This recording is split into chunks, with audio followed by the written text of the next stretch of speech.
A white father demanded this black woman give up her seat for his daughter, but the flight attendant's quiet response left the entire cabin stunned. Tanya Whitfield hated flying on Fridays. Too many people in a hurry, too many tired faces, and never enough overhead space. But she had no choice this time. Her client insisted on an in-person pitch in Dallas, and the last-minute rescheduling meant she'd be flying coach back to Atlanta. Still, she told herself, a window or aisle seat was all she needed, somewhere to zone out and decompress after a mentally draining day. She walked through Terminal C at Dallas Love Field, with her laptop bag slung across one shoulder, her boarding pass already pulled up on her phone. Gate C-17. Group 4. She found a corner seat near the window and waited. No music, no scrolling, just quiet. Her mind was already shifting toward the weekend. Laundry, groceries, a long nap, something simple. When boarding started, she lined up and stepped forward as her group was called. Row 18. Seat C, aisle. Perfect. She tucked her bag under the seat in front of her, pulled her phone out, and leaned back. For the first time that day, she exhaled. She was halfway through reading an email when she noticed someone standing in front of her. She looked up at a tall white man in his 40s, buzz cut, navy t-shirt tucked into cargo pants, and a little girl with blonde pigtails clutching a stuffed animal. Tanya blinked, waiting for him to speak. "You're in our seat," the man said flatly. She tilted her head slightly. "This is 18C, right?" "Yeah," he said, glancing at his ticket. "But my daughter needs to sit there," Tanya frowned. "Sorry, but this is my assigned seat." The man looked down at the girl, then back at Tanya. His tone shifted, slightly sharper. "I need you to move. My daughter's sensitive. She doesn't do well sitting next to strangers like you." The pause. The word choice. The way he looked at her. Not her clothes. Not her seat. But her. Tanya felt the weight of what he meant. She wasn't new to these games. That it wasn't about his daughter. It was about control. About her being a black woman in a seat he decided she didn't deserve. She stayed calm.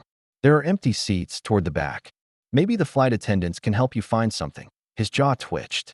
"I paid for this seat. I don't want her sitting in the back." "But she's not sitting in the back," Tanya replied, voice even. "She can sit right here in the middle." "You're welcome to take the window." "I'm not asking again," he said louder this time, raising his eyebrows as if that would push her into silence. A couple across the aisle turned to look. The woman leaned toward her husband, whispering. Tanya felt the shift in the air. That quiet shift, when people recognize something's wrong but don't know how to step in. Some averted their eyes. A teenager 2 rows up peeked over her seat. But Tanya didn't move. "I'm not switching seats because you feel uncomfortable," she said. "Your discomfort isn't my responsibility." The man took a step closer. The little girl's grip on her stuffed animal tightened. She looked like she wanted to disappear. Tanya didn't break eye contact. Not once. Her hands were steady. She kept her voice measured. "You're making a scene in front of your daughter. Is that really what you want her to remember from this flight?" That was when she heard footsteps from behind, measured, confident. A voice followed, soft but clear. "Is there a problem here?" But what happened next wasn't something Tanya, or anyone around her, saw coming. The voice belonged to a flight attendant, mid-50s, low bun, calm eyes. Her name tag read Marisol Vega. She stopped just beside Tanya's row and scanned the scene like someone who'd dealt with this kind of tension before. Not surprised, just observant. "I'm sorry," she said with a polite smile. "Can someone explain what's going on here?" Before Tanya could open her mouth, the man jumped in. "This woman is refusing to move so my daughter can sit next to someone she's comfortable with. I paid for these seats. We always get this row." Marisol tilted her head, then looked at Tanya. "Ma'am, is this your assigned seat?"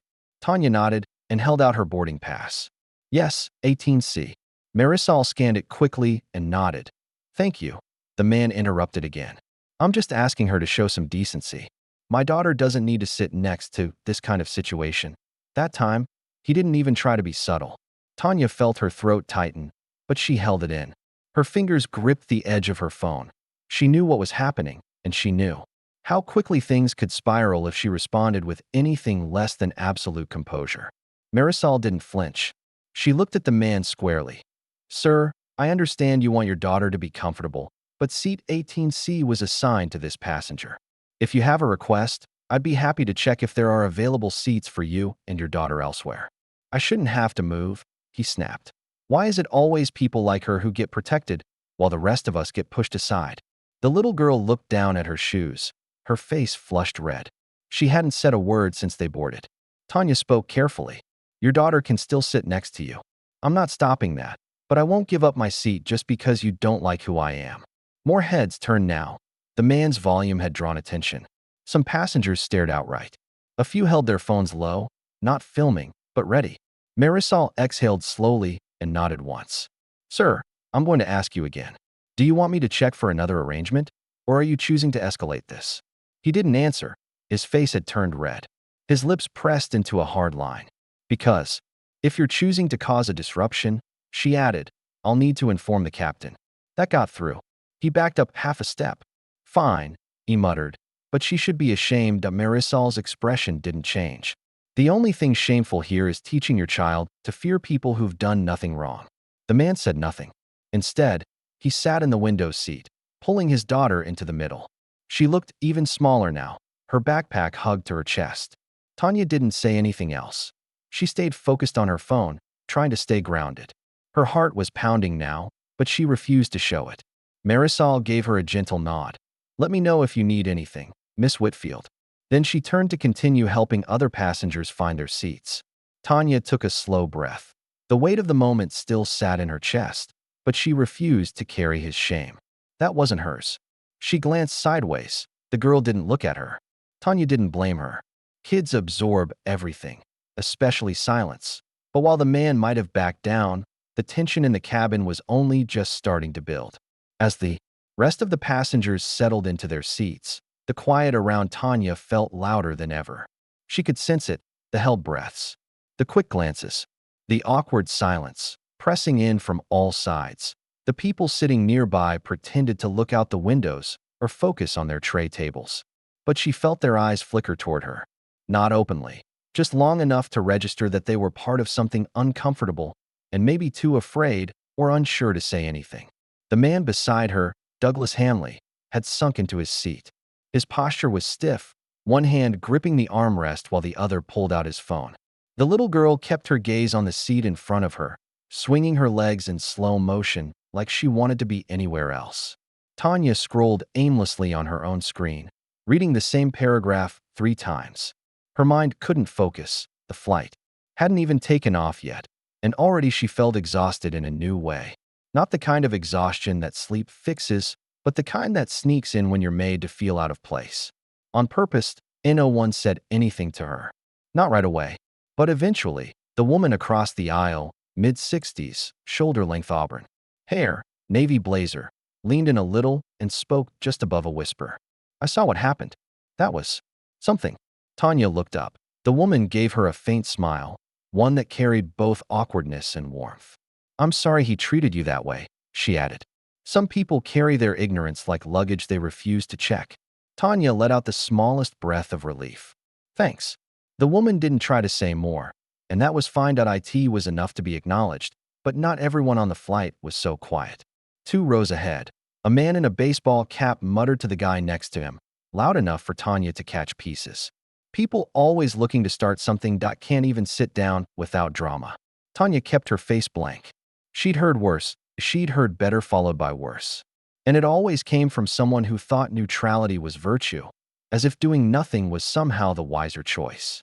Meanwhile, the flight attendant, Marisol, moved up and down the aisle, checking seatbelts, helping an elderly couple stow their carry-ons, calmly giving directions like nothing had happened.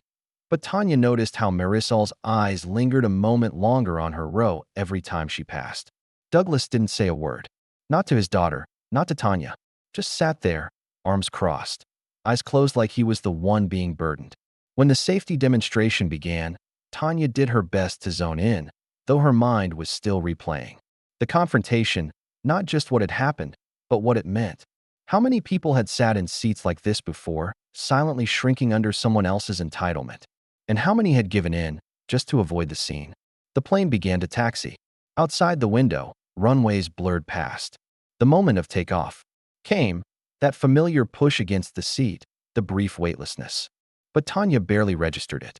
A few minutes later, the seatbelt sign dinged off, and things started to settle. Flight attendants began their beverage rounds. Passengers opened books, connected headphones, or pulled blankets over their laps. Then came something unexpected. The same woman across the aisle stood up, turned to Marisol as she came by, and said, "Would it be all right if I switch with this young lady here?" She shouldn't have to sit next to him. Marisol paused. The request took a second to sink in. Tanya blinked in surprise. Of course. Marisol said gently, "Let me help you move your things." Tanya looked up, startled. "You really don't have to." "I want to," the woman said. "Call it a seat upgrade." As she slid into the aisle seat next to Tanya, Marisol leaned down to the little girl in the middle.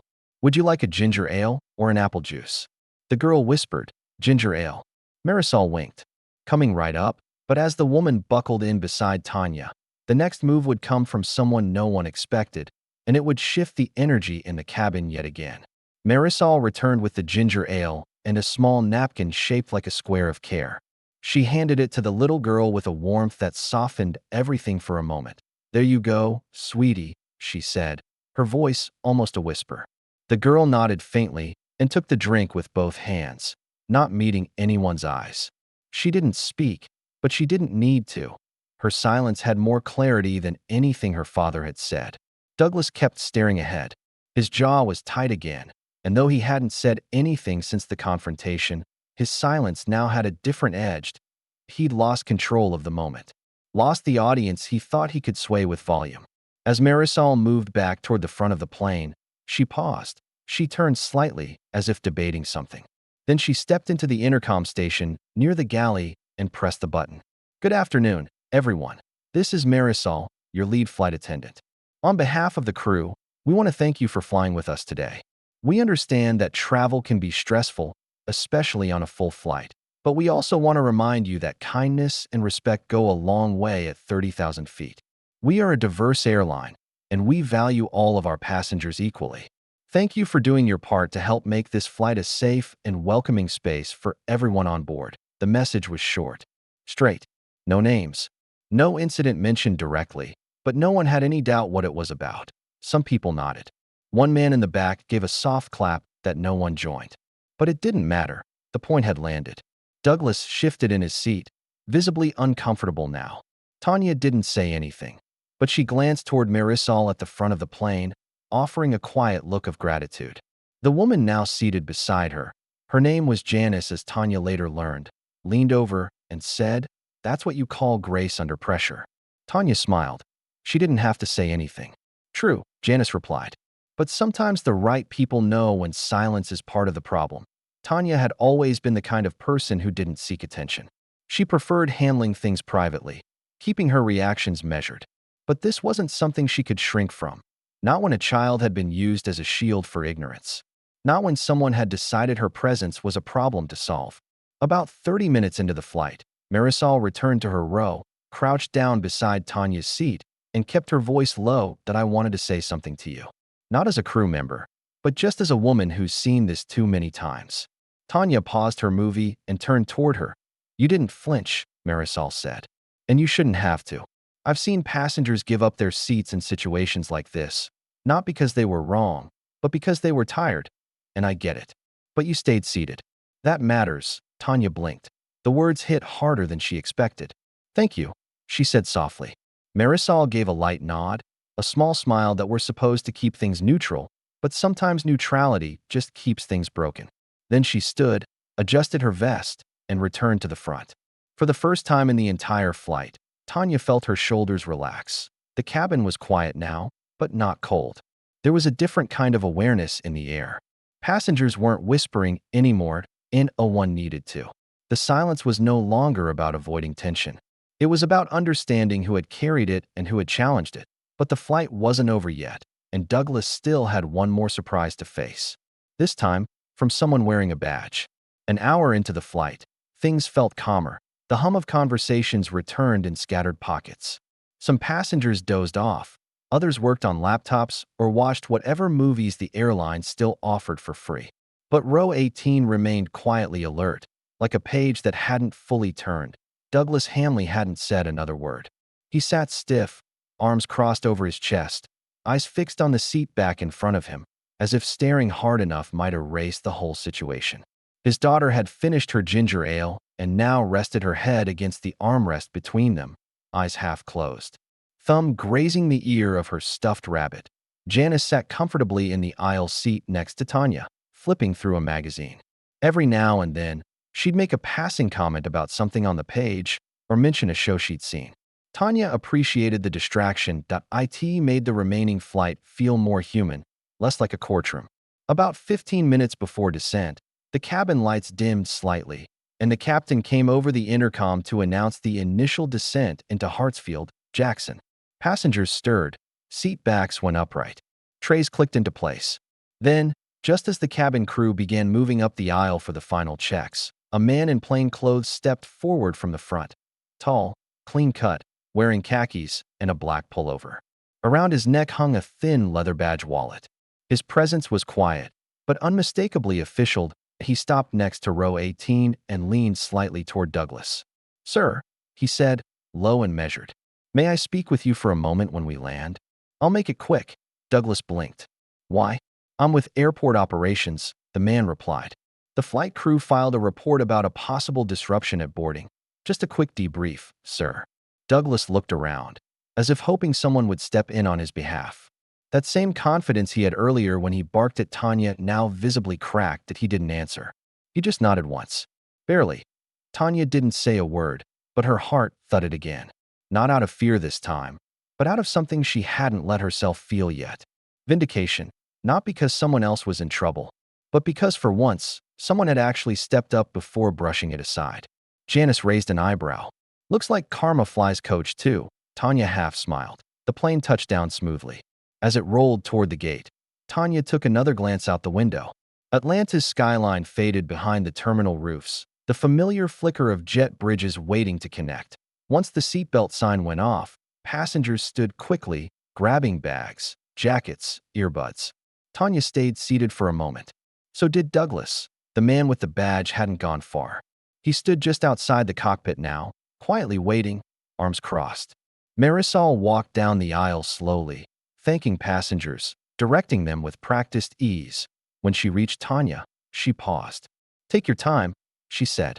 "I'll wait right here." Tanya nodded and stood, reaching for her bag. Janice touched her arm lightly. "Whatever you're carrying, don't carry it alone," she said. "I won't," Tanya replied. "Not anymore." Douglas stood as well, keeping his eyes forward. He didn't try to apologize, didn't look at Tanya, just held his daughter's backpack and waited for her to step ahead of him. But even his silence now felt different, stripped of entitlement, heavy with consequence. As passengers filed out, a few glanced at Tanya, not out of curiosity this time, but recognition. One man gave her a small thumbs up. Another woman gently said, "Glad you didn't move." N01 tried to stop. They just let their support land quietly. But Tanya still had one more moment ahead, one that would stay with her longer than anything that happened on that plane. Tanya stepped out into the jet bridge and felt the difference in air. Warmer, slightly stale, but oddly grounding. The hallway stretched forward in that familiar narrow way. She followed behind Janice, with Douglas and his daughter walking several paces behind.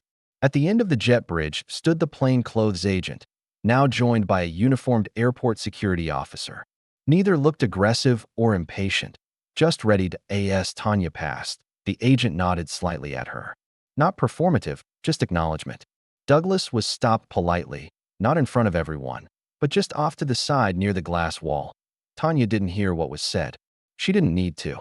The officer leaned in to speak quietly, and Douglas responded with a few terse words. His daughter stood beside him, her stuffed rabbit dangling from her fingers. Marisol appeared again, clipboard in hand, walking with another flight attendant toward the gate desk. Before disappearing, she turned briefly and made eye contact with Tanya. A small wave, a nod. Then she was gone. Tanya walked slowly into the terminal, the rhythm of her steps finally catching up with her breath. The gate was calm. People were texting loved ones, checking for connecting flights, looking for bathrooms. Normal life resumed as if none of what happened had registered beyond the walls of that plane. Janice caught up with her near the baggage claim escalator. "Want company while you wait?" Tanya shook her head gently. "I'm good, really. Thank you." Janice smiled. "Then I'll say this and leave you be. That man may not have heard you, but everyone else on that plane did. People remember things like this. You taught a lot more than you think. Tanya didn't say anything right away. She just nodded once. Deeply, they hugged briefly. Janice walked off, rolling her carry-on, disappearing into the steady stream of travelers. Tanya sat on a bench near the carousel. Her phone buzzed. A text from her mom. "You home yet? Call me when you land." She stared at it for a moment, then locked the screen. She watched the baggage carousel begin its slow churn.